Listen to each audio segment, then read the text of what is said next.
Welcome to Aunt Pearl's Wisdom, where we believe America was always great, we just need to make it sane again. MASA. Make America Sane Again. What is the Strait of Hormuz? Is that some kind of wrestling hold or something? No, Amber. It's a narrow waterway near Iran where a huge amount of the world's oil shipments pass through. Why is everybody always fighting over places like that? The way the king carries on, you'd think it was the only water on earth. There's nothing the king likes better than watching a good fight. Boy, that's the truth.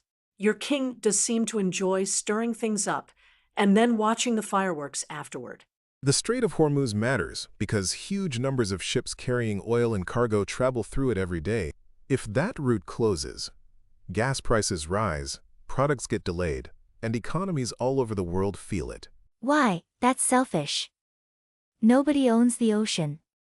Ships ought to be allowed to go where they need to go. That's how most countries see it.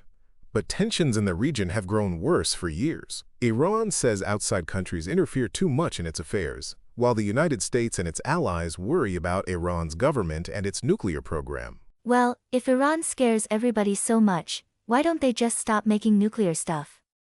That would make everyone happy. The problem is more complicated than that. Enriched uranium can help create electricity for cities and factories, but it can also be used to make nuclear weapons.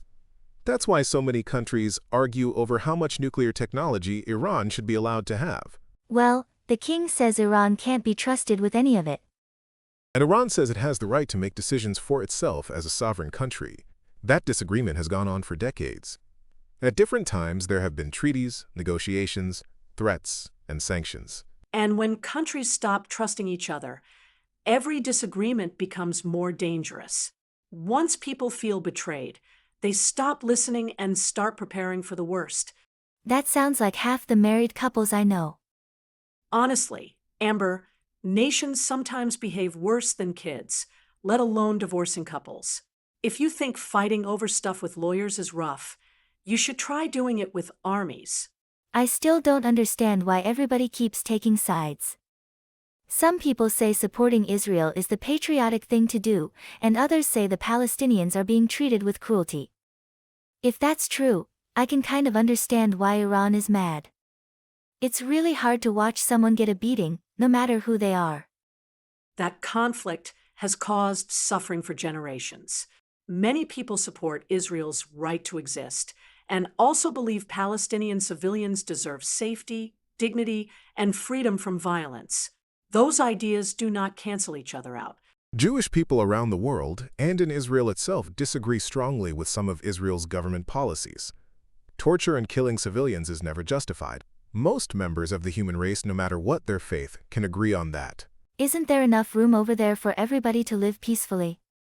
One would think, Amber. One would think. Next on Aunt Pearl's Wisdom. Oh, this isn't so bad. Tomorrow we're going to talk about camels, bears, lions, and the king. Maybe I spoke too soon.